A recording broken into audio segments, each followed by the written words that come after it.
-2. Welcome, everybody, to today's edition of Rewind, Episode 2. Kyle here alongside Jay and Milo. Gentlemen, how are y'all doing today? I would like to chastise Milo for talking during the music. Hey, I do what I want. I take no responsibility for myself. That was disgusting. Get him off the show. Get him off. Fair. All right, glad to hear y'all are Do doing it. well. We've got an exciting game on our hands to talk about today in Episode 2 of Rewind. We are actually turning the clock even further back than we did last week. Last week we talked about the Season 1 Paper Cup. That episode is available on the MLR Tonight YouTube page if you have not listened to it yet. But today's episode, we're going all the way back to Season 1, Session 2. If you thought we were in the Dark Ages last time, just you wait. We've got two franchises that have since relocated, one that relocated back to this location. It's all confusing. We'll get into it. We've got the New York Mets and Atlanta Braves facing off Season 1, Session 2. Yeah, where do we even start on the history of these two teams? I want to talk about Pie. Talk about Pie. Let's talk about Hudson Quinn, now Atlas Quinn, who is the starting pitcher for the Mets in this game. Talk about him, Jay. Okay, so like when we started this league, I don't think a single other pitcher was as cocksure to the first ever session. And his New York Mets, who drafted him, I think in the second round, or the third round even, they were set to face the Nationals. And I was umping this game because there were only 3 umps at the time. They were all the OTC members. And he gave up 5 runs in the first inning, which, I mean, to be fair, now that I'm a pitcher, I kind of understand and empathize with that because I've kind of done the same thing now. But it was still kind of like the first like haha moment of the league. And so that's where the Mets were going into this 0-1 with Pie once again taking the mound. All right. Yeah. Milo, what all do you know of the Braves in this game? Or do you want to Pie? Well, I kind of want to comment more about Pie because Jay umped that game and he was facing the Nats where I was starting. But yeah, that first game was a very fun time. Pie was talking about, I'm going to throw 4 perfect games, going to throw 7 no-hitters, and the first inning he gave up 5. And when we had that first game going on, there was like, I think 7 different teams that scored multiple runs in the first inning, something up crazy like that. And it was like, oh wait, did we make this like way too easy for hitters? And then after that, everything immediately calmed down. But Pie that game, he gave up 5. And I think he gave up like 2 hits the rest of the game, which leads us into this a little bit. But I'll talk about the Braves for a little bit because they also faced now my current team, Toronto, in Session 1. And the pitchers that'll start in this game or pitch in this game also pitched in Game 1, and they got the win. They gave up 3 runs to their own, scoring 7 in that opening game. Yeah, so Mets, just to give you guys some franchise history to catch up with who these teams are. So these Mets are not the current Mets. The current Mets are a Season 3 expansion franchise. These Mets are now the Brewers. We're going to get into why that is in a little while. To those confused, this Braves team actually is the current Braves, but they did take a 2-season pit stop in Montreal after this season before getting there. It's all confusing. Let's dive in. It's really great. So let's kind of dive into the makeup of these teams as we get into this one. So let's start with the Mets. We're going to kind of go down the lineup, and then let's talk about standouts immediately off the page. So leading off for this Mets team at shortstop is Trey Pace. In right field, batting second for the Mets is Chocolate S. Would someone like to say that last name for me? Yeah, there. Not saying it. Batting third is catcher Master Cashier. Definitely a well-renowned name around the league. Batting fourth, third baseman Mongster Mash. Just hit 50 career MLR games last session. We'll talk about Mong's career this episode. Batting fifth, first baseman Art Innova. In the sixth spot, second baseman Xavier Crowbar. Batting seventh, we've got center fielder Pip Squires. Batting eighth, left fielder Bix Kane. And batting ninth, the starting pitcher, Pioneer, otherwise known as Hudson Quinn. Jay, what stands out from that group? Of course, Master Cashier, he's been around forever. And I mean, I always remembered him from when he used to GM the Brewers in the trade deadline game. So when he joined the game initially, I was very happy because he always seemed like a nice guy. And I mean, of course, Monster Mash, who I think he's I think he'd be fun in the Hall of Fame, even though he sucked his entire career because of just how committed he is. He Is he really still is. Monster Mash? Is that Yes, still his name? he's on my team. He's my teammate. Oh, okay. Yeah. I Go I I Angels. thought he changed it a while ago, but I guess he changed it back or never ended up changing it. Xavier Crowbar. That's a name that like I feel like he was so good, but like he just kind of quietly sort of simmered on the Mets for a while. Is he still around? I don't think he No, is. I he don't think he's retired still midway around. through season 2. And Oh, okay. he was a very good player on that team. Like when you thought of the Mets, you thought of Pi, and then he was traded, and then you thought of Xavier Crowbar, and then maybe like Bix Kanye or Kane or whatever it is. He was kind of their kid notcher. Yeah, Like Yeah, just that's a a good good hitter comparison. throughout. Pip Squires was, of course, a Philly for the season 2 team. Yeah. I traded for him at the very end of the deadline. no. And as much as, actually, Pip Squires, he was really good. That first season, he was Oh my god! phenomenal. Wait, holy shit! I traded. Remember when I said that I got Conrad Love, from like a weird like Yeah. disagreement? I just realized I traded Pip Squires for Conrad Love. I drafted Pip Squires. I'm pretty sure Pip Squires is a real life Phillies fan, but I'm not entirely sure. Maybe he actually is a Mets fan. It's one or the other, I guess. But I remember I drafted him, and then because of this little thing, I ended up trading for Conrad Love using Pip Squires. And so like Pip Squires was always a guy that I kind of like wanted back because I never really got a chance to use him. And I'm pretty sure he was pretty good for his entire career. Yeah, Pip was phenomenal. That season 1, he was in the MVP talk. Like his OPS was like 1300 or something. Just Which made it ridiculous. suck that I was forced to trade him. Theoretically, Pip Squires could have been a 2-time Paper Cup champion if you didn't trade him. Yes. Yeah. Oof. So of course, heading up this Mets team is none other than user Giobastar21. That's right. He didn't even have a first and last name. He is just simply known as Giobastar21. Jay, do you remember anything about Giobastar? I don't like him.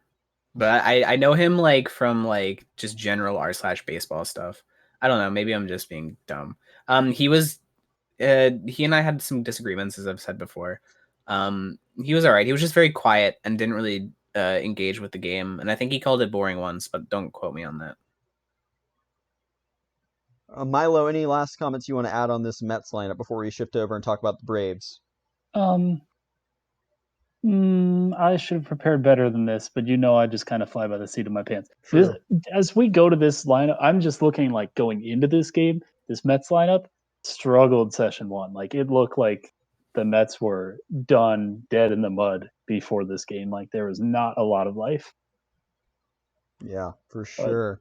And I mean, like, you look at this Mets team and, like, because I feel like I have a lot more to talk about the Braves. Because when you look at the Mets team, like, there's not really, there's names that you know, but not really names that, like, inspire, like, moments or, like, memories They do have about, like, Red Trapper on their really. bench. Should have mentioned that. He had a decent yeah. career, but otherwise, yeah, you're right. But, like, he was this, he just, like, Red Trapper just existed for a while, I think, was his main thing, personally. I don't know. And like I see both lineups, and like the Braves have more people that it seems like the Braves have more notable names. But like when I think back to season 1 and 2, I can recognize like almost every name on the Nets, like on the Mets, like Art Inova. He was huge season 1 and 2. Cashier, Smegua, Trey Pace, like And it's so surprising, too, because that franchise, like, if you look back and think about the 10 franchises that still remain from Season 1, that franchise historically has been without question the worst, like, over the yeah, years.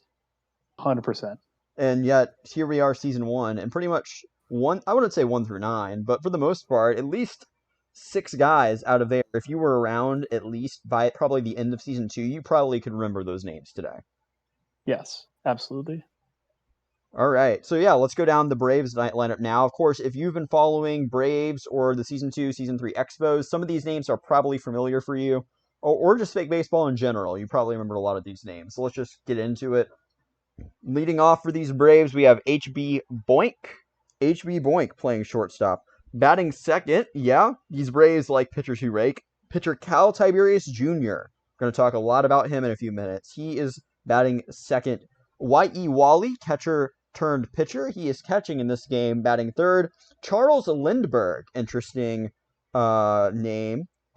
He is batting fourth, playing third base. Jake Blee, 4-season MLR veteran, batting fifth, playing right field. Phil Coulson, talked a little bit about him last week. He's a current Philly, former Brave and Expo. He'll bat sixth and play first base.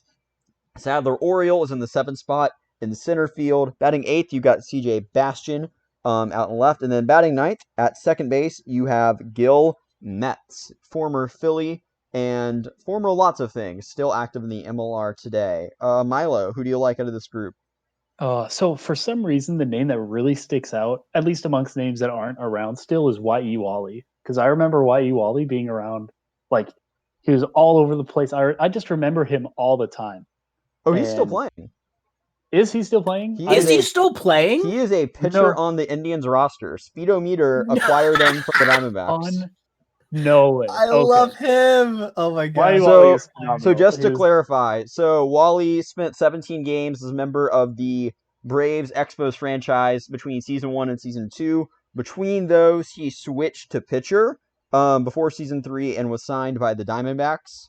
And so he pitched there for the next 2 seasons. And then this offseason, he declared free agency, and Speedo went and picked him up out in Cleveland, which makes sense because Speedo and Wally would have been teammates out in Arizona. Oh my gosh. I'm glad that this blast from the past is not actually just from the past. Like Y.E. Wally, name first that sticks out. Cal Tiberius Jr., greatest player on this team. Season 1, he had like a 1.6 ERA or something for like 4 games. Yeah, 1.68 for 4 solid games. Yeah, if you look at pitchers from season 1 to season 2, Cal Tiberius Jr. is undoubtedly the best of both seasons. Yes. Like of pitchers that have pitched both seasons, I should say. Better than Sal Shark? Yeah, Sal Shark struggled season 2. Oh, He did not fair. super well. But yeah, like Cal Tiberius, phenomenal both seasons. And for some reason, for me, I know this is unfair. I always associate Cal Tiberius with Ozanam. With maybe a name shouldn't be mentioned, but we can talk about Lindros later. We'll talk about him later. But yes, but like Tiberius, he was so good, and he was good offensively and defensively. Like he was just a great player. But this team, lots of good players on this team that deserve more mention. Charles Lindbergh, he developed the first calculator for fake baseball. He did. And yeah, he should be more noted for that, I think, than anything else. And I think he retired season 3 or something. Yep. But he, like, just that small contribution, he's like, hey, I just put this Excel sheet together. And that was like the baby form of the website today. Isn't it still in our sidebar?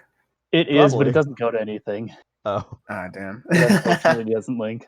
Jay, anything you want to add on this Braves turned Expos turned Braves again team? Didn't Jake Blee have like a really good moment sometime, like way after this? I think he helped a lot in the Paper Cup run. Yeah. Oh yeah, they were in the Paper Cup. Oh well, spoilers. We'll get to that maybe sometime in the future. Yeah. Jake Blee. I think he had like a playoff hit, like a walk-off hit, like that got him. That helped him get to the Paper Cup. I remember him being like really big then. Yeah, Jake Blee is like a big name that I can think of. He's always been good, I think. And of course, Phil Coulson, he's on the Phillies right now. Phil Coulson, he was the first guy that I tried to trade for, because I forget what we were talking about, but like I was like, I really like we were like hitting it off in DMs, and I was like, man, I really like this guy. And then I brought up to him that I would like maybe try to trade for him, and he was like, yeah, sure, you can do that. And then I went to Orphan Snatcher, and Orphan Snatcher was like, no, and don't talk to my players, which kind of like, yeah, fair enough. But I've always liked Coulson, and I wanted him on my team for a while. Speaking of Orphan Snatcher, we have to talk about yet another Reddit only, well, I guess kind of Discord-ish, but like basically Reddit only GM in Orphan Snatcher, who also was never gifted a name throughout his season taking helm with the Braves. Milo, any fond memories of Orphan Snatcher? Orphan Snatcher, I honestly, I don't remember Orphan Snatcher that well. I mean, I remember the name, but very much. I want to say it's Kid Notcher level, but I know that's not fair to Kid Notcher. I wonder if So Orphan Snatcher and Kid Notcher have any sort of yeah, I camaraderie. mean, name wise, they seem very similar, but we'll let that be for now. Great. We'll let Mahogany speculate the conspiracies in league news discussion after this. All right, yeah, let's get into it. All right, you guys ready? Any other things y'all want to add before we dive head on in? Junk's Tandem. Can we talk about Junk's? Let's talk about Junk's Tandem. What do you want to say about Junk's Tandem? Junk's Tandem was the original OG Braves ace, and I'm pretty sure he did pretty well. I'm going to look at his session 1 game pretty quickly. Yeah, okay. Yeah. So he held the Braves or the Blue Jays to about 3 runs. He actually went 5 innings. 3 runs. So like he was pretty active too. He wasn't like a great pitcher, but he definitely was like considered like their best pitcher before Tiberius was given a proper chance. And then like I remember him having like an issue where like he had to take off for a little while, but like the idea was that he would come back soon, and then he just never came back, and it was like really sad because he was just kind of like the first, I guess, face for this team, I would say.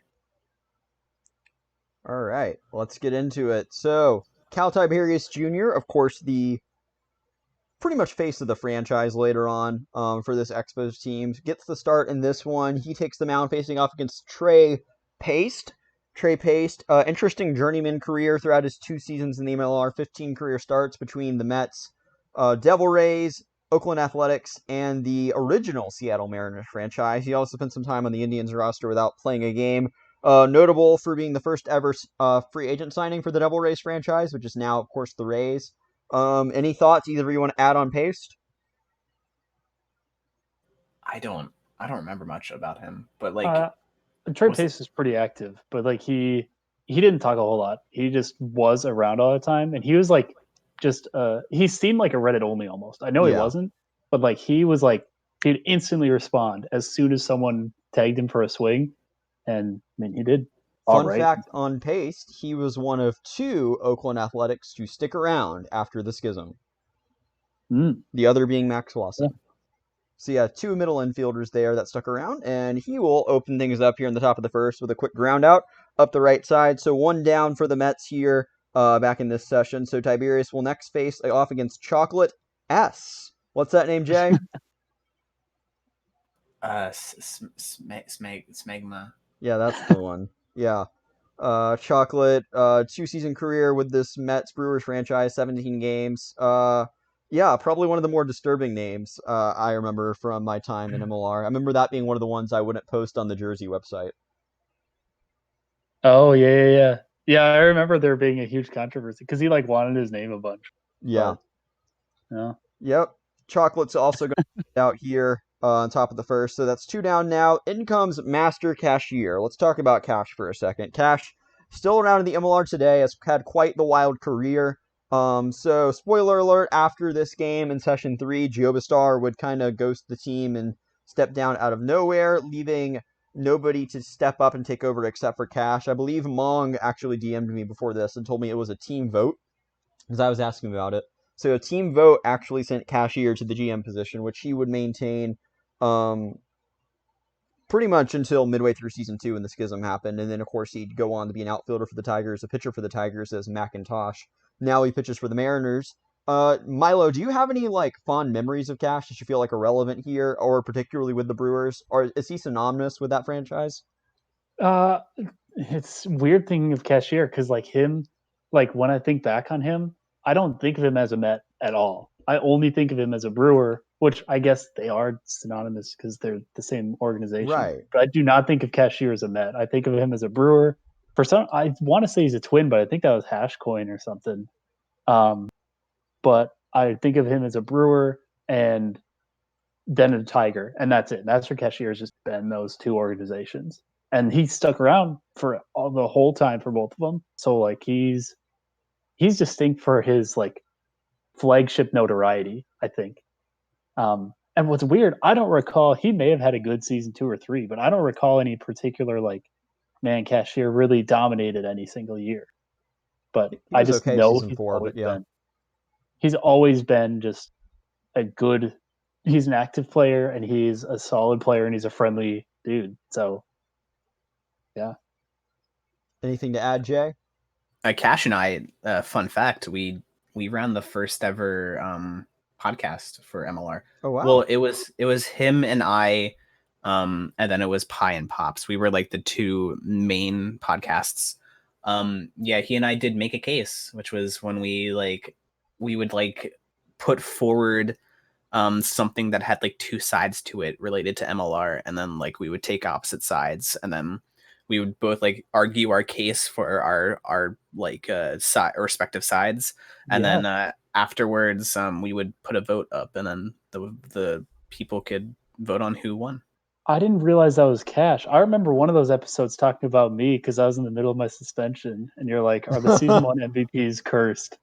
And I was like, "Yeah, honestly, yeah, you're kind of right." So Yeah. Yeah, that was Cash. We had a good thing going on for a little while there. Yeah, MLR Network was popping back in season 2. You had Make a Case, you had Fireside Chat, you had MLR Tonight. Is there anything else going on? Oh yeah, Top 10. That was a we had thing.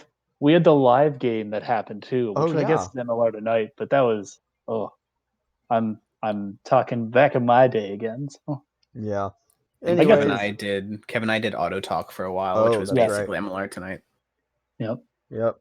All right. So yeah, Cash stands in here. Tiberius will get him swinging on 3 strikes. Quick strikeout here to end the inning. Scoreless after 1 frame. So then here comes Pie Hudson Quinn to the mound to face off against HB Boink. Again, pretty much spent his few games, 10 career games in the MLR as a Brave/Expo. Kicked off the team pretty much early season 2 for just being inactive. He's going to start things out here with a stand-up double for the first hit of the day. To the plate next comes Cal Tiberius Jr. Do y'all remember anything about Tiberius at the plate at all in his MLR career? Obviously, he was a phenomenal pitcher, but do y'all have any recollection of Tiberius being a Yes. strong hitter? Yeah, he is not a strong hitter. He walked every single time he showed up to the plate. Oh He walked yeah. all the time. Like I think he gave up fewer walks than he actually. It's close how many walks he drew versus how many walks he gave up. Like he was insane for just. I think he led on base percentage that year or something. He totally did, yeah. I remember No. Cal Tiberius, he was second in walks. Phil Coulson. We'll get to Phil Coulson. Phil Coulson had 8 walks. Oh wow. Yeah, the Braves just like walked all the time. You in 7 games. Stupid. Well, that is not what will happen in this at bat. Tiberius grounds out up the left side. Boink will stand on second. So now you got 1 out. Here comes Milo's favorite player, Y.E. Wally, to the plate here. Wally's going to stand in here. Again, the former catcher turned pitcher. 17 games between the Braves Expos as a catcher. Then he went to Arizona and pitched for them for 12 games, including his 1 start thus far as an Indian. He will also ground out, freezing the runner at second base. So 2 outs, a man on second. Here comes Charles Lindbergh to the plate, the aviator himself. And yeah, the guys are right. He created the first ever MLR calculator. That is the name to him. Where do y'all think the league would be without Lindbergh? It would be a lot fucking harder to be an umpire. Like I was one of the pioneer umpires, and I know that really saved my skin going into the entirety of the season. Like that really helped. So we would probably still be around, but like he definitely made it a lot easier in the earlier months. Yeah, those first few, like even umping in season 2, it was like, man, this is a lot of work to just switch between 6 different tabs. I can't imagine like manually doing, hey, I got to bring out the pencil and paper and got this and check the different types and what's going on. Just like, oh, we got it. Sweet. Thanks, Charles. Fun fact about Lindbergh, he spent most of his career, of course, with this franchise, even deep into season 3 as an Expo, before he would get traded midway through season 3 to the new New York Mets. So yeah, I didn't know that. That's your fun fact on the Aviator.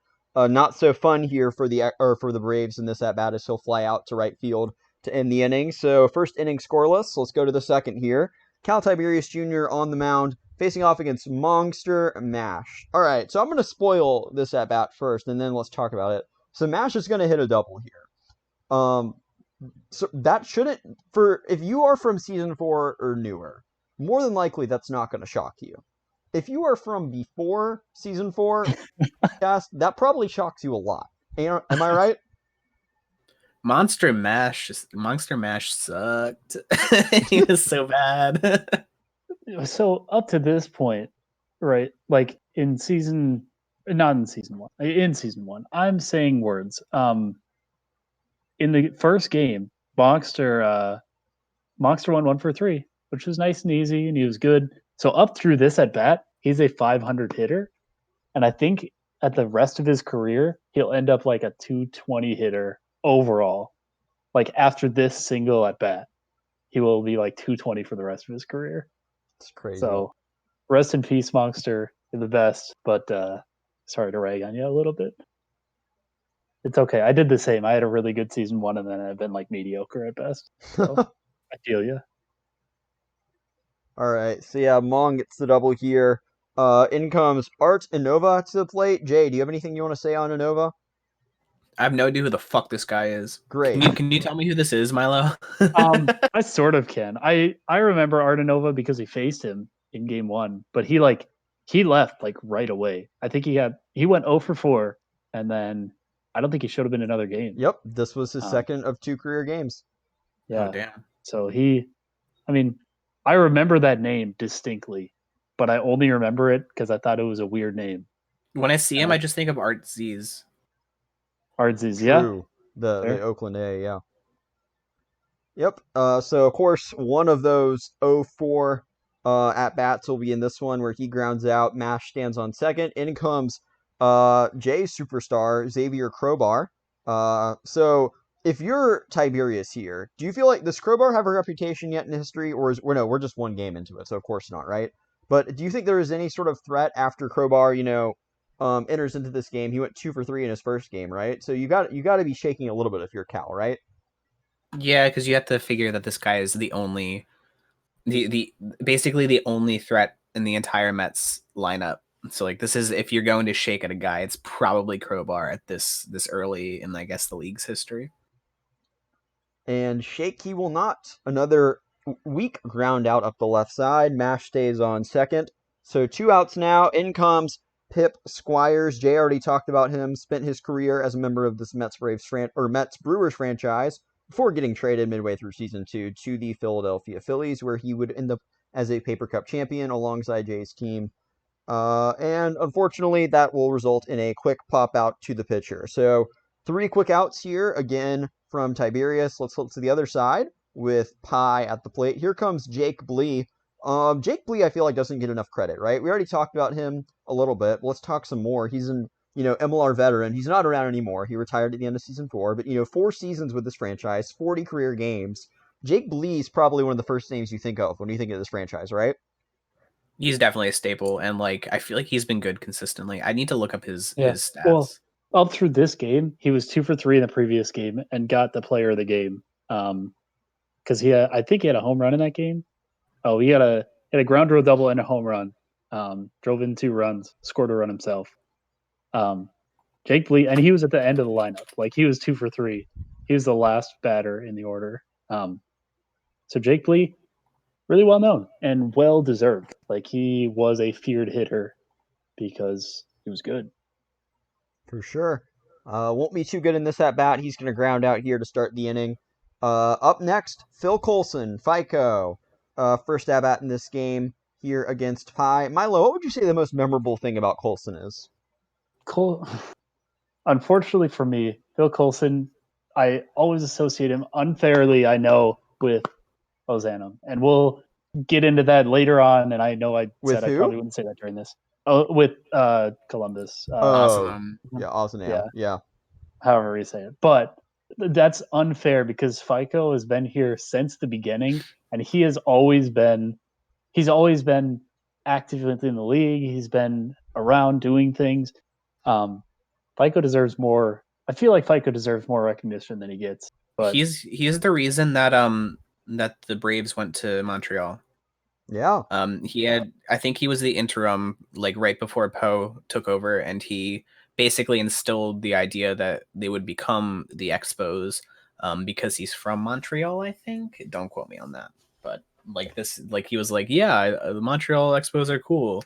So Yeah, he's pretty much the reason. I remember the meme in game discussion early in season 2 was like the screen cap of Preller posting the Braves press release thing uh everywhere. I don't know. I just remember that like popping up like literally everywhere, like season 2, anytime he talked about that franchise. I don't was Preller a reporter season 1? Like how did that work? Yeah, he was. Fuck. Yeah. Yeah, he was. That's topical. We'll talk about Preller later. Anyway, I remember, just a random aside yeah. with that. I remember, and unfortunately, this is not the case anymore, but it should be. In season 1, you could sign up as 3 things. You could either sign up as a GM, a player, or a reporter. Like there was a big thing to sign up as just a reporter in season 1. Yeah, we Yep. talked about that last time because Yeah. Casey Batts did that. Yep. And how many people, like Jay, I'm sure you saw the initial signups. How many people just signed up as a reporter? From the beginning, just Casey Batts. Man. At least as far as I know. I could like try to find the original sign up, but yeah, I'm pretty sure it was just Casey Batts. Huh. Wow. Interesting. But, yeah. All right. So, Colson will be patient, use all that game experience here, and draw a walk against Pi. So 1 out, 1 on. Here comes Sadler Oriole, one of those longtime Expos, Braves, whatevers. Yeah, 34 career games with this franchise. I feel like he's another name that probably would go alongside Blee in that conversation. He's going to ground into a 5-4-3 double play. Pi gets out of a jam. 2 innings down, no score here in this game. So let's go to the third. Cal Tiberius Jr. facing off against Bix Kane, one of those season 1 only guys for the Mets. Played in 7 games for them, but that was about it. That's the Bix Kane story. Congrats, you've heard it. Ground out for him. Now Pi comes to the plate here. I honestly don't think until this game I've seen Pi hit before. Have y'all? Until this I game, mean, well, in terms of looking back, like I don't really remember ever watching Pi with a baseball bat. he got a hit in the first ever game against the Nats. Oh shoot! Yep. Yeah, I mean, he wasn't feared, but he got a hit. he could rake, kind of. Yeah. He was 1 for 2. So you know who didn't get a hit? Who? Master Cashier. Huh? Or Red Why Trapper. would you look at that? Or Trey Paste. Or Chocolate Smegma. So I mean, hey, he was better than them for like 5 seconds. He won't be too good here. Tiberius picks up the good old strikeout against Pi. Strikeout number 2 of the day. Tiberius is rolling. He'll keep rolling in the next at bat, striking out Trey Paste for his 3rd K of the game. So let's go to the bottom half. Pi Quinn to the mound. CJ Bastian is the batter here. Yeah, Bastian, brief career in season 1 and early season 2, 8 career games. Career kind of wrapped up early season 2. Yeah, he'll strike out here. That'll be Pi's first K of the day. Is Pi a strikeout pitcher? I feel like I see Pi striking out more now than I did historically. Yeah, I think he was a basic strikeout. Okay. Pi season 1? Yeah. Oh, wait a minute. He was in Minnesota at the end. Yo, Milo, do you know who John C. Johnson is? Because he sounds really familiar. No, I'm fairly certain he retired like 3 in. It reminds me of John J. Johnson and John Johnson Jr. But once we got after season 2, everyone just added like 17 J's to their name. It was ridiculous. I feel like he was like traded, like he was one of the first trades, and so he got like some press, like maybe to the Nats, like, but I guess not since you don't. He wasn't to the Nats. John C. Johnson. Hold on, I have that name somewhere in my files. I remember adding that back when I was doing like the MLR trivia in the first couple rounds with all those season 1 teams. I specifically remember that I was being caught off guard when there was a John Johnson historically and like on a team's MLR lineup history that wasn't John Johnson Jr. I can tell you about 10 seconds who that is if y'all want to small talk about John Johnson.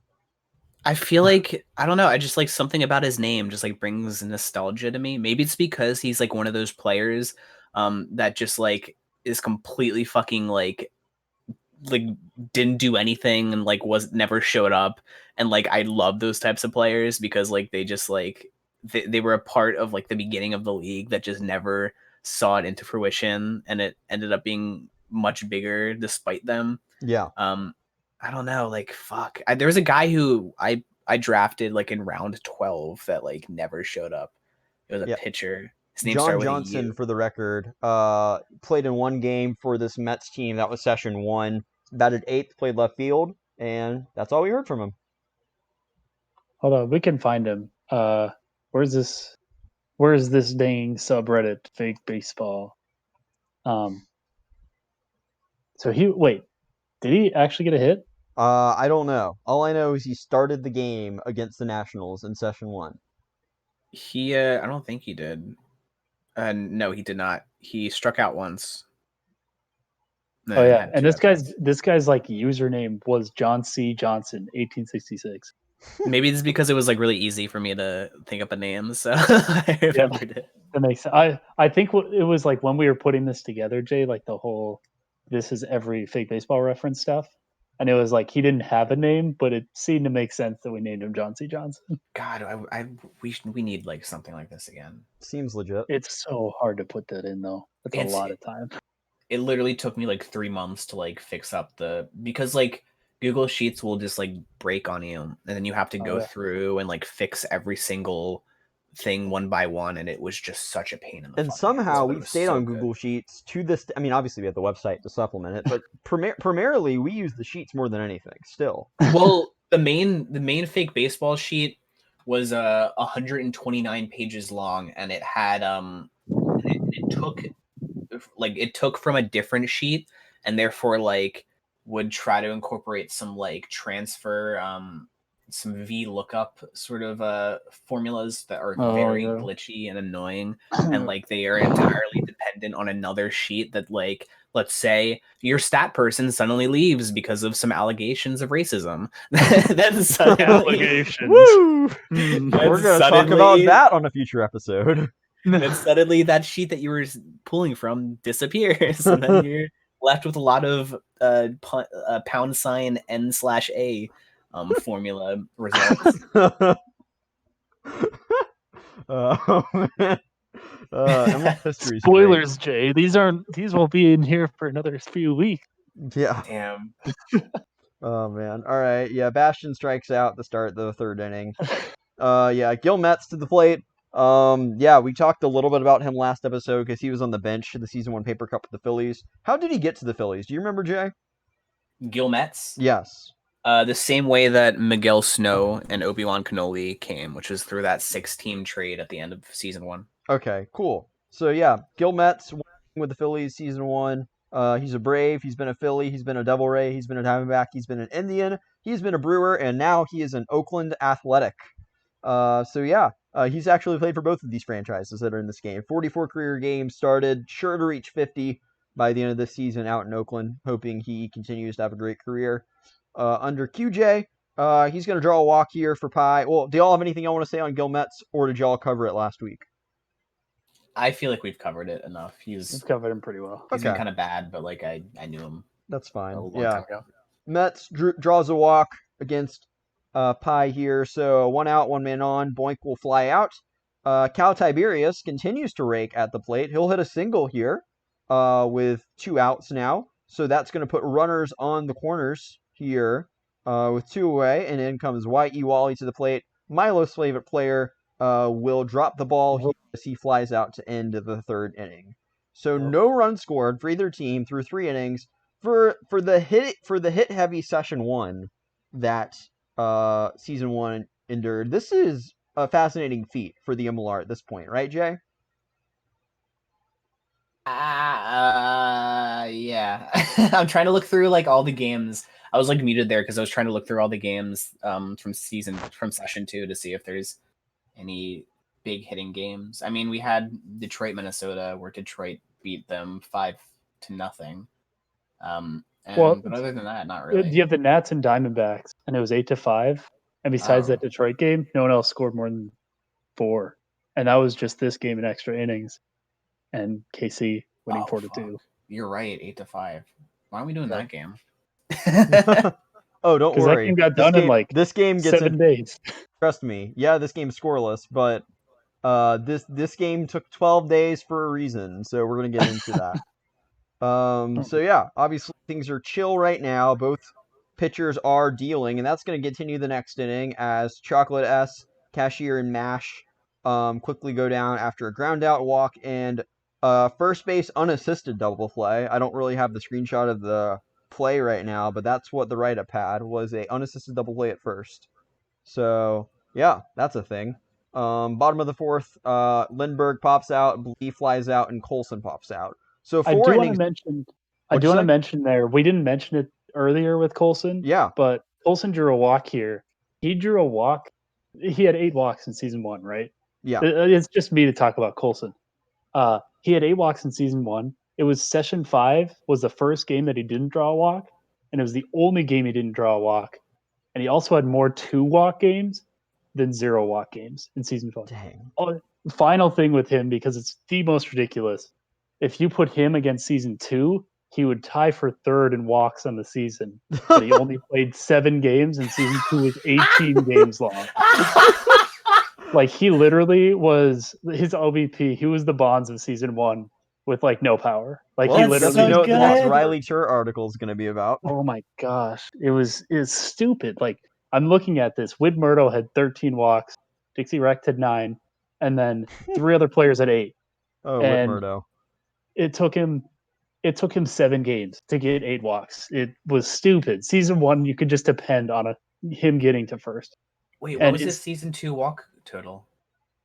for Phil Coulson. Wasn't he managing? For like a couple games, just interiming. He's never been a full-time manager at any point. Phil Coulson, season 2, he had 4 walks, and that was in 36 plate appearances. Versus season 1, where he had 8 walks in 23 plate appearances. Damn, What's that in a happened? percentage? What's 8 over 23? About 35%. Oh my gosh. So season 1, Phil Coulson walked in over a third of his plate appearances. Yeah. Like, That's every ridiculous. game you could depend on him to just get to first, which in season 1 was huge, because season 1 was when you could steal and swing the same number Oh on the yeah. same round. So that was basically like near a free run if you got someone on first. So, Valid point. oof. Anyway, I've gotten distracted. I should have mentioned that the first inning when he actually did walk, but So 4 scoreless innings now here in this one thus far. Let's play through the 5th here. So Tiberius returns to the mound. He's got 4 innings at this point underneath him. He's got 3 Ks. He's dominating. He's going to keep doing that. Art Nova's going to ground out. Here comes Xavier Crowbar now.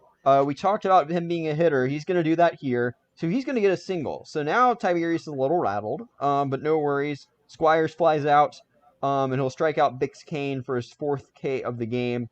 4 strikeouts through 5 innings. Pretty dominant so far, right, Jay? Yeah, of course. He's like I think both pitchers are entirely just coasting, despite some hits here and there. Like, there were some struggles from that game, but that half inning. But overall, like, yeah, it seems like there's not going to be a run anytime soon, much to the dismay of the watching and waiting MLR crowd. yeah, 17 batters faced through 5 innings. Pretty good. Yep. If it wasn't being done by Pi as well. So let's see what Pie's doing on the other side of this, because this is where we get some excitement somehow in this game. No outs here. Now the Orioles going to lead things off with a single, so man aboard leading off here. CJ Bastion will strike out, so that's 2 Ks on the day for Pie. And Gil Metz comes to the plate, and I don't think... I can't even contain my laughter right now. The first time I read this at bat, I was floored that of all people, Gil Metz isn't implicated in this. But here we go. Let me just read this aloud. Because basically what happened is Metz got pinged. His swing was 408, as he said, quote, which is the request timeout for HTTP. The pitch was 290, and here is the result of this whatever. I'm just going to read this aloud from AJ's thread. Hudson Quinn looks into his catcher's eyes, and Cash simply uses his thumb and points it towards the hitter. Quinn hesitates for a moment before slowly nodding and moving into his high windup. He reaches back and throws with all of his strength and sends a 99-mile-per-hour fastball directly into Metz's back, drilling the hitter in the kidney. Yes, because that's where the kidney is. The brave second baseman turns towards the catcher and spikes his bat in the dirt, screaming obscenities loud enough for the first several rows of fans to hear. Cash gets up and spikes his catcher's mask, yelling right back into Metz's face as both bugouts jump to the railings. After several seconds of mildly exchanging words, Metz turns his head to the side, spits on the ground. Cash looks at him dead in the eye and throws a massive left hook that catches the Braves infielder in the jaw and sends him sprawling, and the brawl is on. The dugouts clear and pile on the two men, absolutely fighting near home plate as Metz recovers and drags Cash to the ground and throws punches at the catcher's torso. The crowd goes absolutely wild as players enter and leave the fray, eventually being pulled apart. Metz is dragged from the pile by Lindbergh, goes and retrieves his bat from near the plate, and returns to the dugout and into the clubhouse, but not before smashing the ever-loving bleep out of a water cooler on his way down. Cash has to be pulled out by two of his teammates, Paste and Crowbar, as his catcher's gear is falling off his body little by little, and as he kicks and yelling, trying to hunt more Braves heads. He's looking for Colson first, but Colson just shrugs his shoulders. The pile eventually simmers down, and the umpires convene with the head coaches, as the Braves need a pinch runner and the Mets need a new catcher. Both players having been tossed from the game and the dugouts both been warmed. This is the first ever MLR bench clearing, y'all, in this game. It was entirely plans. This was like, I could see Gil Metz being like, yeah, I want to get thrown out. That sounds fun. So they And I mean, definitely honestly, did this. Yeah. up to this point, most exciting thing in the game. I mean, it was first and second, so that was kind of exciting. But honestly, this kept people awake if they were there. We're too. This is like emblematic of early MLR versus like current MLR. Like in current MLR, this just would not happen because like you got a man on base currently. Like you don't want to fucking start this. This is very serious. We want to win a championship. But like in season 1, it was like, yeah, I'll plunk a guy, whatever. So I don't know if y'all have the doc open I sent y'all, but basically, so I send them a doc before each game, just kind of go through the play-by-play. And in there, I included a screen cap of what happened next. So basically, of course, we're pretty much using Reddit as our game board for the most part in Season 1, and all communications happening there. So AJ goes to Reddit to call on some substitutions for this team. So he pings Jobastar asking for a new catcher to replace Cash, and he pings Orphan Snatcher to get a new second baseman. And so, of course, Junk's Tandem is going to play second base, the pitcher, because that's how that works in Season 1. Meanwhile, Jobastar subs in a guy named Hyper Scoops. Scoops has not played to this point. Scoops was a random sign-up. And so this is the conversation that ensues after Jobastar announces a substitution in the thread. Gil Metz responds, "Ha ha, Hyper Scoops is terrible, and he's really a Philly at heart anyhow! Exclamation point, exclamation point." Hyperscoop says, quote, "Oh God, I forgot I registered for this. Is there something I should be doing? I'm sorry. I'm not too good at remembering things in general. Should I swing here? Also, F the Mets." And then Metz responds to him, "But you're on the Mets."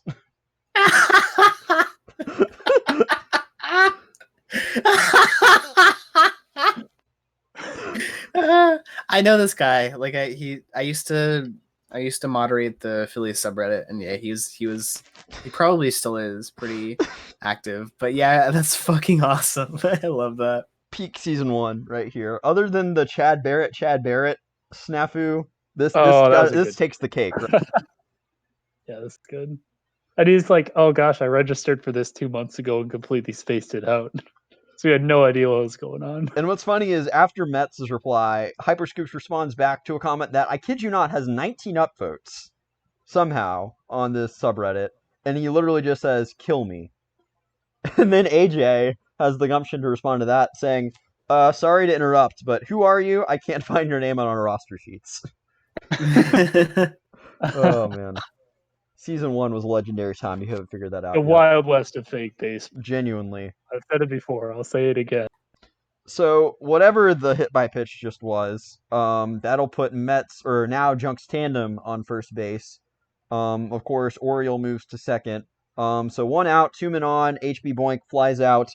Tiberius draws a walk. There it is. Draws another walk. Ain't that right, Milo? Yeah, Tiberius. I'm telling you, Tiberius, man of his word. All he does is walk. No, this is Tiberius. This isn't even Colson. Tiberius, of course, is still walking. Yeah. Those two, they put it together. So Tiberius is gonna. Oh, yeah. So Hey, Tiberius... this is a complete side, but I'm up. What should I switch?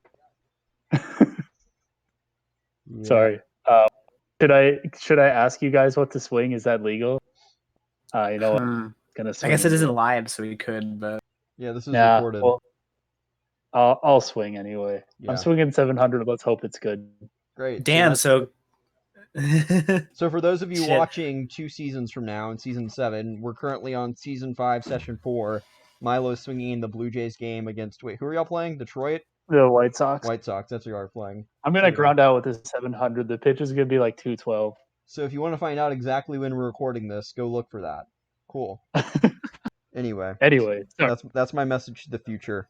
So yeah, let's pick this up here. Whitey Wally, Milo's favorite, will fail to live up to expectations once more for the 3rd time today and ground out to end the inning. So 5 innings, we've had a bench clearing and still no score here in Atlanta. This is pretty much unheard of at this point in MLR history, right, Jay? yeah, of course. It's 2 games in. This has never happened. Yeah. Did we have an extra inning game in the first session? I don't think believe so. We did not. The Yeah. closest we had was a 1-run game. No, We we did. did. Yeah. Baltimore, Detroit. Yep. Okay, so And like They Houston went is- 7, I'm guessing. Yeah, but this is the first 8. Yeah. So- Oh, spoiler. Okay. Anyway. This is the first question mark. Yeah, longer great. game. So, top of the 6th here, Tiberius continues to deal. Pie comes up, he flies out. Trey Paste, his 3rd at bat of the day, he'll pop up. Chocolate will ground out. 6 innings, 4 strikeouts, no hits. Tiberius is proving why he's the best here, right, Jay? Yeah, this is where it was like, all right, maybe Tiberius is the main pitcher and Junks is kind of the background guy. Yeah. I mean, if you think nowadays, hey, this pitcher faced 20 batters and gave up 0 runs and 2 runners, like that possible player of the session today. Like back in season 1, this is like unheard of for a pitcher to just dominate. Like, so here we go. Bottom of the 6th inning. Clutch time if you're the Braves here. 3 more outs, or you got to get something happening, or you're going to extra innings. So Pie is on the mound. Charles Lindbergh will strike out here. Guess the calculator didn't help him much. Pie's 3rd K of the day here. In comes Jake Blee. The clutch hitter will be clutch here and hit a double to right field. If you're a Brave, you're biting your nails here, right, Jay? Yeah, of course. This is a game that's been like completely neutral for the entire time, and it's gone on for so long. So just like, if you're losing this game, you fucking hate your life, basically.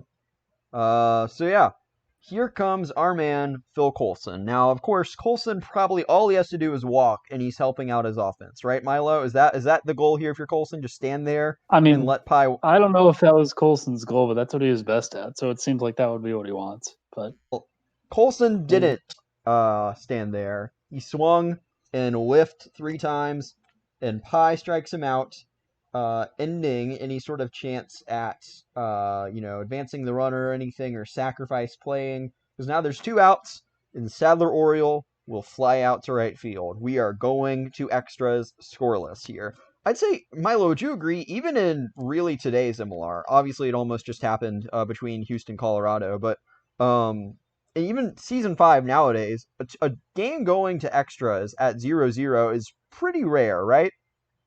Well, I mean, I'd have to look up how often that's happened because I have no idea off the top of my head. But up to this point, no game. The closest was 1-1 in session. Right.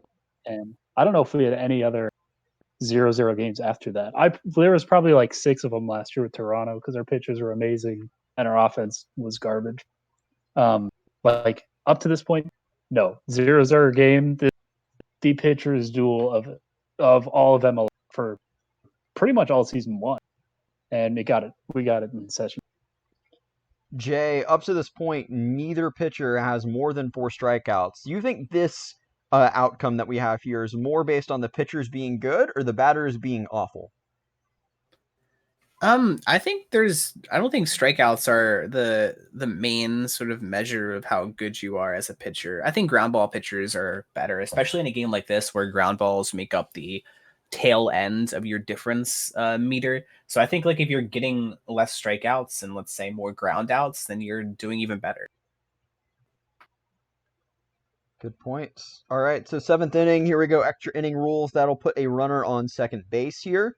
To start things as the Mets head to the plate, some subs here. Cal Tiberius Jr. is going to put down the pitching glove and head over to second base. As Junk's tandem, who had been playing infield for some reason, because season 1, is now going to take down. So we're going to see if Jay's prophecy holds true in tandem. Can come in clutch here for his Braves. He'll start out facing Hyper Scoops. Here he is, the man himself who, whatever Hyper Scoops was in that sequence between him and Mets and the umpire. What's he going to do here in this at-bat? Well, folks, he is going to auto-K. That's right. That was a thing in this session. This was the first... is this the first ever auto-K issued? No way. No way. There had to have been one in session 1. Probably some ghost that didn't show up. Anyway, Scoops is going to auto-K because that's how fate works, I suppose. So Tandem somehow picks up strikeout number 1 of his day. So here comes Mong. Mongster Mash, runner on second. He's going to single. Guys, Mash has 2 hits today. Like, can we just stop and appreciate that we have an MLR game where Mongster Mash has 2 hits? Like, Milo, It's like, I feel like that's the career. correct. I didn't hear most of that. I cut out, but the rare feat still, here is that Mong has 2 hits in a game. Yeah, correct? Yeah. Okay. Yeah, I mean, again, more stats will have to be looked up for it, but I don't know. I'm going to actually look that up now. Let me see something. I want to see how many multi-hit games Monster had, because I don't know how many. I know he had this one, and he had 6 hits in season 1, so likely he didn't have any others in season 1. But let me see. I'm going to go look that up. You guys talk for a little bit. I want to. So while while Milo looks at the fate of Mong in season 1, that puts runners on the corners here for Art and Nova. Jay, is there any strategy for a pitcher in a scenario like this, like Junk's tandem? You know, scoreless game, game on the line in extra innings with 1 out. What's the goal here? Are you trying to just induce the best difference possible? Is there any sort of gamesmanship with number throwing here? Well, like the strategy of being a pitcher is kind of hurt. I mean, we didn't even have like stolen bases nowadays. I remember like stolen bases were really broken when they first were implemented. But yeah, like you just have to fucking pitch and hope for the best here. This is all you. And like with early in this sort of like thing, it's really rare for you to be like taken out. Like Junk's tandem's coming in here for relief, but like it's like for most pitchers in this era, you're in it for the long haul, no matter if you give up like 2 or like 7 runs. So like Junk's tandem especially is like the last guy. So like definitely like it's him or nothing. So he has to throw what he can. For sure. I guess All right. Milo has it. Here we go. I've got my little notes. So season 2 and beyond, Mong has played. He's had multiple at bats in 27 games, or multiple plate appearances. Obviously, everyone remembers season 2 when he didn't get a hit for his. He was 0 for 18 for his first 18. But after that, he ended it by getting 2 singles against Sal Sharp in season 2, I think session 8. And then he wouldn't do it again until season 3, actually, where he would hit 5 straight singles to get 2 games in a row where he had multi-hits. And other than that, he's never gotten more than a single in the same game. All those hits, by the way, were singles. Love that. So, classic. It took him a whole season after this to get multi-hits. And he didn't get doubles for any of those. So, yeah, this may be the best game of Mong's career. To this date, man. Hopefully the Angels change that. Not much hope, though. So, yeah, Art Nova, not much hope for him either. He's going to ground into a 5-4-3 double play. No wonder he ghosted the team after that at-bat. So that at-bat ends the career of Art Nova. He doesn't play again pretty much after this. So, yeah, that'll end the inning as well. We've gone 6.5 innings, no score here. Pie back to the mound. CJ Bastion at the plate. strikeout. Next batter, Junks Tandem, strikeout. 6 Ks on the day for Pi. HB Boink flies out. We've now gone 7 innings, no score. As far as I know, there are only, 3-4 games throughout the history of our league that have gone 8 innings, correct? Is that right? Yeah, is it the? I think we've had one that went 9, or one that went We even had the 10. I one know 9-inning there was game in one that season went 3, which we'll talk about at some point. Yeah, But I mean this is rare. yeah, this is incredible, even by today's standards. 8 inning, and this is the second session ever of our game, and we've already got one going 8 innings. So for those of you who are not aware, the way 8 inning works here in the MLR is that we have runners starting on second and third base. So 2 men on, both in scoring position. Junks Tandem to the mound. Milo, where are you at if you are this Braves defense going into an 8th inning trying to stop even more offense from this Mets team? Is there any sort of strategy changing, or you just keep on keeping on? I mean, at this point, if I'm the Braves, I want to go back to Cal because Cal was dominating, and it's not like the top of the 7th was bad. You give him a single to mash, but that wasn't too bad to deal with. But I want to go back to Cal because he gets runners out, right? And Yeah, in and this case, you have second and third. I'd almost walk just to start the inning because I expect Junk's tandem too. He's a great pitcher. I almost expect him to get a double play or a triple. It's tough. and you technically can go back to Cal at this point, right? Because Cal's on second base. Oh, that's right. Oh, I forgot. It's the Wild West, of course. Yeah, It could have gone back to Cal. Oh, what a dream that would have been. So Tandem is facing Xavier Crowbar here. We talked about him at the top of the show being an impact player, being one of the few hitters to do something out of this franchise. And lo and behold, he does something here. With 2 men on, start the inning, he's hitting a single out to right field, and that will bring home Art Inova, who got on base because of dumb extra inning rules. So Inova scores, Monster Mash moves to third. Crowbar, the first RBI of the game in the 8th inning. Jay, are you surprised here? Is Crowbar the guy you would have expected to do this? Yes, 100%. Like this is he is the pioneer of the early Mets / Brewers offense. So yeah, this is the guy. All right, so let's just keep that offense rolling then. As Pip Squires comes to the plate, Jay's former pupil, if you will, and Squires is going to hit a double out to right field. That'll score Mash. Crowbar is going to move to third, so that'll give them runners on second and third once again. And now a 2-0 lead, so the Mets are working here early. Bix Kane is going to ground out with no outs here. Runners are hold. And then Pi comes to the plate, and he will draw a walk, I guess learning from Cal Tiberius Jr. And now you've got the bases loaded here with the 1 out. Jay, what do you do in this scenario? Is there any sort of confidence you need to give to Tandem? Any sort of like pep talk? Like what's the play here if you're Orphan Snatcher as GM? Anything changing? I don't think he has much choice. I mean, this is their last guy. This is their last defense, I guess.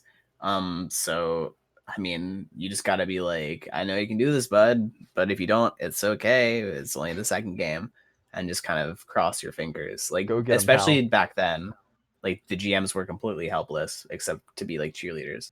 yeah. And I mean, at this point, this is the first time all game that 2 hits have been hit in the same half. Oh yeah. Like that has not happened yet. And both the run scores were unearned anyway because it's extra innings. So they start with someone on second and third. So even then, they gave up runs, but you're still doing well. So I don't. So here we go. Trey Pace at the plate. He's going to fly out, but that allows Crowbar to dive in from third and be safe at home on a sac fly. So no at-bat recorded for Pace in his 4th plate appearance of the day, but he will pick up the RBI. Mets now up 3-0. Yeah, they're putting it out of reach for these Braves. But then Tandem comes back, and we'll get a ground out of Chocolate S. So that'll end the inning. So to the bottom of the 8th we go here. 3-0 Mets lead. Do or die right now if you're the Braves, right, Milo? Yeah, I mean, again, you have the chance. It's second and third, but that third run that you give up is like, oh man, they earned that, and we haven't been able to put a run on the board all game. So Yeah. that extra run, the first two, that's fine. It's second, that extra run seems insurmountable the way they've been hit. So here we go. Pi Quinn returns to whose eighth inning of work. Do y'all know the last time we've seen a pitcher go 8 innings? I literally cannot think of a time. I have seen one pitcher go the whole distance of an 8 inning game. Really in my time in the MLR. Like, even if there's a game that goes 7 or 8, there will be a sub. I have not seen a pitcher go 8. Have y'all seen a pitcher go 8 before? Well, this kind of coincides with the idea of like how long have we ever seen like a 0-0 tie go? Because I feel like that's the only real case where you would keep a pitcher in for that long. So I think those are kind of correlated. So yeah, it's kind of rare. For sure. So, of course, the first opponent is Cal Tiberius Jr., who's already had a fantastic day at the plate. And that'll continue. A single up the right side. That'll score Junks Tatum, who is one of the ghost runners as Boink moves over to third. So now you've got runners on the corners here as the first run comes across, giving them their first run of the game. So Mets still up 3-1 over the Braves. Whitey Wally, Milo's favorite, finally impacts the game here as he's going to draw a walk. So now you've got the bases loaded. What were we gonna say, Milo? I was just saying, yeah, it's my boy. Yeah. He's out here. Lindbergh still can't get that calculator to work for him. He'll strike out. That's Pi's 7th strikeout of the game. Just absolutely dominating. But he's got the bases loaded here. So here comes Jake Blee to the plate. You're trying to induce the double play, right, Jay? That's the call. That's the only call, right? Get the best difference you can. Hope for the double play, right? Totally, yeah. That's how it is. Because I think like Hudson Quinn is the only pitcher on the Mets at this point in the season. So like this is like he can't like the GM is completely helpless in his own right too.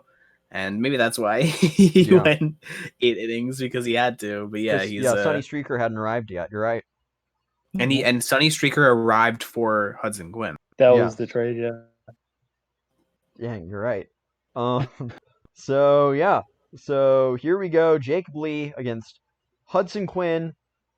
Fly out to deep left field, but the runner on third, HB Boink, will come across the score. So you've got 2 outs now. Braves pick up another run. Mets lead by 1. And here comes your boy, Milo, Phil Coulson.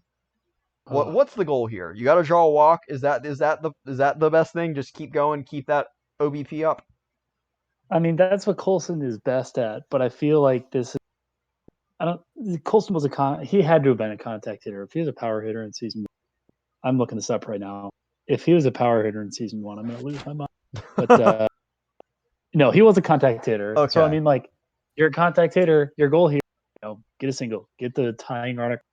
Who cares if you get the winning run? So this is me transferring into real baseball. My whole goal is to get on base and not cause the last out of the inning. Like, whatever it takes, if I do that, keeps. So Coulson here, bottom 8, 2 out. You're down by a run. Don't worry about winning the game. Get on base, keep the rally going. All right, here we go. 2 outs, men on first and second.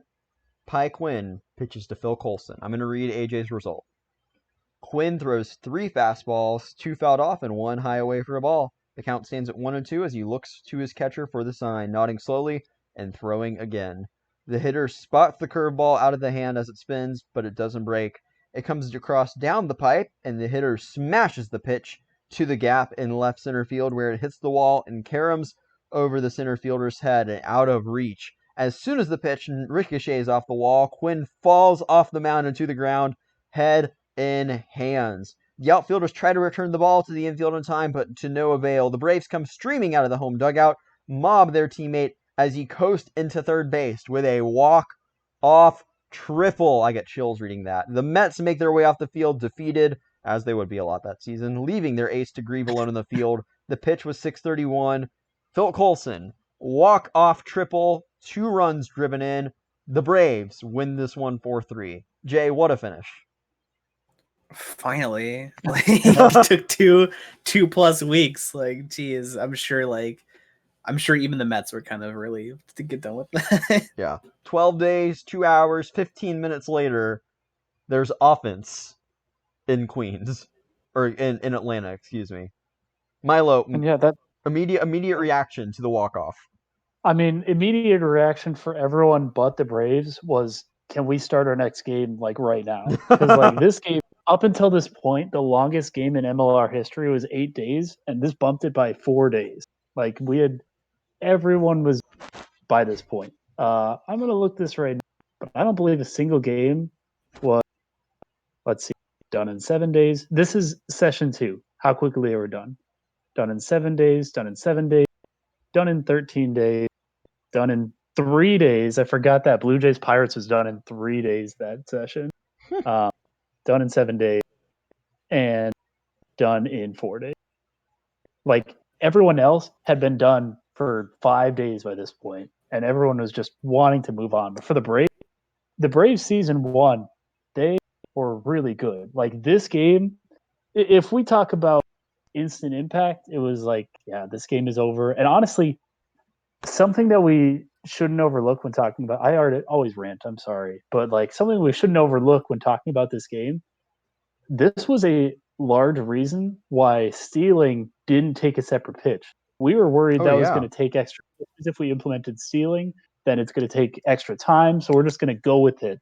And until this game, it was like, yeah, we have time to throw in an extra pitch. And after this game, for the rest of season 1, we said, nah, it's got to be the same pitch for the steal and the swing.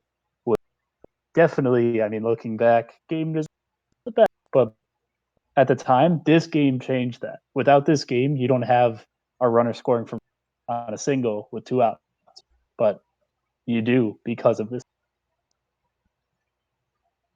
Yeah, I think one other big takeaway is that this game got kind of the ball rolling in conversations on like what timers look like. Obviously, there might have been an auto in this game, but nonetheless, we want to see timers obviously get more improved, get shorter, get people to swing a little bit faster. And so obviously, I feel like this game, I remember in season 2 we had conversations about what overnight timers looked like and whatnot.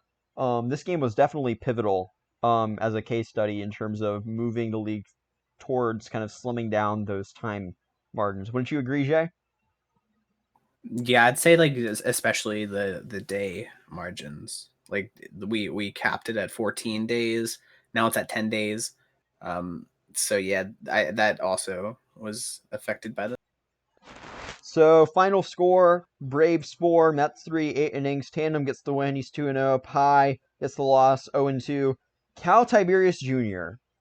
Probably the most dominant game a player's ever had on both sides of the game. 6 innings, 2 hits, no runs, 1 walk, 3 strikeouts, and 2 for 3, 2 singles, an RBI, a run, and a walk. Can you guys think of any other time a pitcher has done both of these things to the nth degree like Cal Tiberius Jr. did in this game? Something insane about this game. Cal was on base 3 times, and he allowed 2 base or 3 base in Yeah. 6 innings. So he basically, like, his WAR for this game was like 0.9. Like almost entirely by himself, he won this game. He won 6 innings of shutout ball. He had 2 hits and 3 at bat. He had a walk. He drove in a runner. He scored a run. Like he was player of the game 2 times before anyone was player of the game once. He was insane in this game. Back when pitchers were allowed to race. Are there any other final thoughts y'all want to add on this Mets Braves affair out in Atlanta back in 2017? No, I think we've covered a lot. I do want to mention this game. The Braves. We talked last week about the tiebreaker. The Braves were 5-2 in season 1. Like without this win, they weren't in that tiebreaker at all. Like they tied the Phillies for season 1 record, but they just lost a tiebreaker because they lost to, I think, both Philadelphia and um, Washington. Yeah. Pirates were eliminated first. But yeah, like without this game, they're not in there. It's just a contest between the two. Actually, no, I don't think Atlanta ever played Phil or Washington, but they lost to Washington. I don't think they played Philly. Correct. But like the Mets were nowhere close to the rest of the National League because of this game. They lost to the Nats, they lost to the Braves. Their season was over. And Atlanta, they won this very, very close game and very long game, which honestly boosted them into the playoff race, which I feel like when we talk about season 1, I think of the and Phillies, and then I think of Pirates really close behind, and then I forget the Braves were tied with everyone, but they were 5-2. And looking back on it, it's crazy that this team, I feel like it's forgotten about for season 1. But this game, hopefully, and talking about this game, should leave a longer legacy that Atlanta was very competitive in season 1 because of Cal Tiberius Jr. And Phil Coulson being able to get on base every other. Great wrap up, Milo. Yeah, so next week we're going to keep on keeping on with our series as we head into season 2. That's right, we move into season 2 next episode as we're going to talk about a West Coast affair that had a very interesting 6th inning comeback. Or did it? Did it not? I don't know. We're going to talk Diamondbacks Rockies season 2 session 1 next week and all those teams, or what those two teams have become since then. Thank you guys for tuning in to this edition of Rewind. Be sure to check us out every week as we talk about games that have happened in the past in the MLR and look forward to how they have impacted our future. We'll see you guys next week.